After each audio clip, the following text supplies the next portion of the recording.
Hello दोस्तों, welcome to IP take. मैं हूँ रितेश और वीडियो सीरीज़ में आगे बढ़ते हुए आज हम पढ़ेंगे सरफेस टेंशन।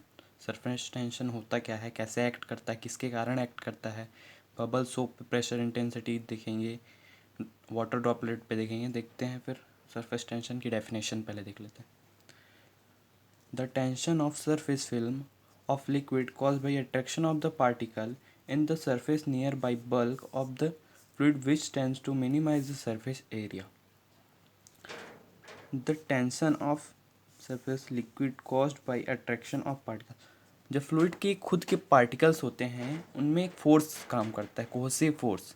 तो उस फोर्स के कारण वो अपर लेयर को क्या करता है, अपनी ओर अट्रैक्ट करता है, जिससे कारण ऊपर में टेंशन वर्क करता है। देखते हैं कैसे।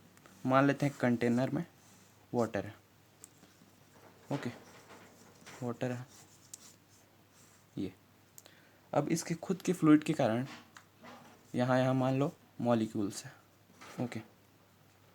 अब इन मॉलिक्यूल्स में क्या एक्ट कर रहा होता है, कोहेसिव फोर्स ऐसे एक्ट कर रहा होता है। मान लीजिए ऐसा,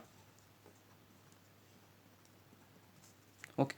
तो क्या ये इसको बैलेंस करेगा, ये इसको, ये इसको, ये इसको, एक दूसरे को अट्रैक्ट करते रहते हैं, ठीक है। अब जो ये ऊपर की लेयर में जो मॉलिक्यूल है इस पे कोहेसिव फोर्स यहाँ डाउन पर एक्ट करेगा।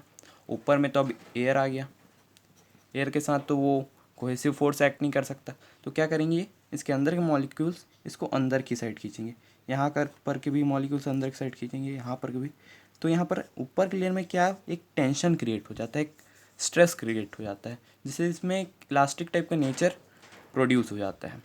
उससे उससे क्या होता है, एक इलास्टिक टाइप का नेचर आ जाता है, जिससे कोई भी जैसे हल्की वस्तु है इसी के कारण ऊपर में तैरती रहती है। जैसे चींटी वगैरह या फिर हल्का कोई सामान डाल दो, तो ये नहीं है कि पत्थर वगैरह डाल दो, तो एक लिमिट में रहता है, ओके। तो देखते हैं सरफेस टेंशन की यूनिट क्या है। इसको पहले सिग्मा से डिनोट करते हैं।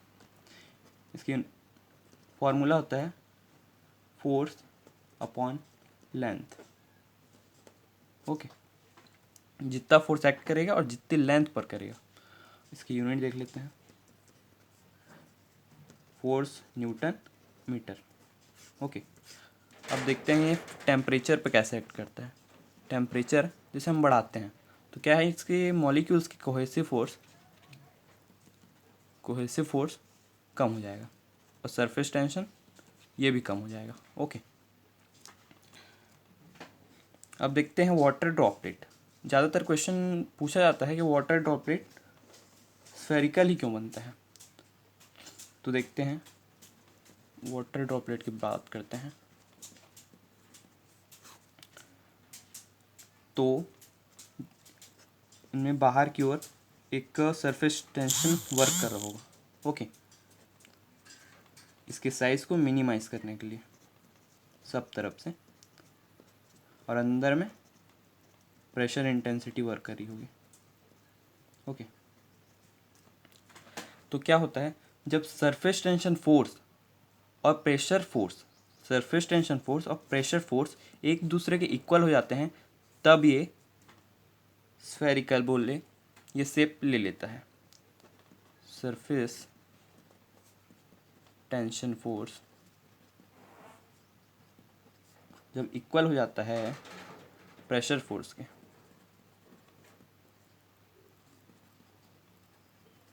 तब ये स्फेरिकल शेप ले लेता है। अब देखते हैं इसका प्रेशर इंटेंसिटी की अब वैल्यू निकालते हैं। सरफेस टेंशन, अब हम सरफेस टेंशन फोर्स निकालते हैं।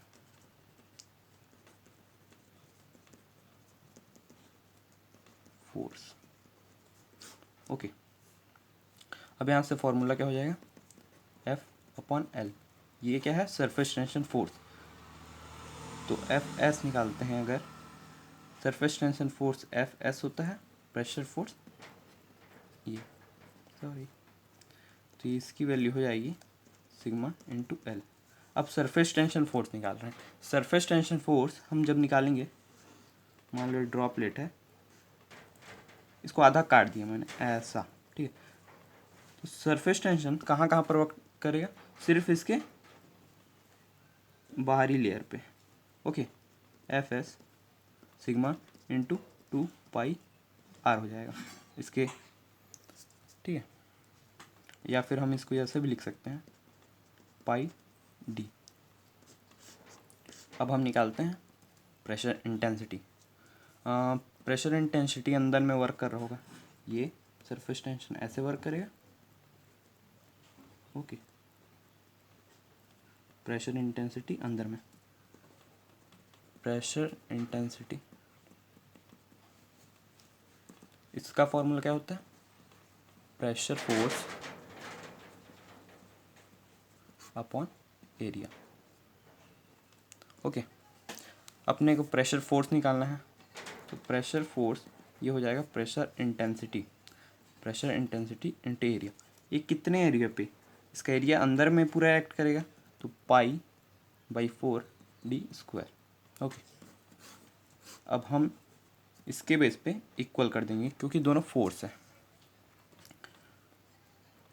πd इक्वल टू π/4d², पाई से पाई कैंसिल, डी से डी कैंसिल, यहाँ पर पी की वैल्यू निकल के आएगी, सिग्मा ये हो जाएगा 4/d। ये वाटर ड्रॉपलेट के लिए प्रेशर इंटेंसिटी, प्रेशर। अब बबल सोप की बात करते हैं, तो बबल सोप में क्या होता है, जस्ट डबल लेयर हो जाता है, तो यहाँ पर P इक्वल टू 8/d ये हो जाएगा, okay. Thank you for watching.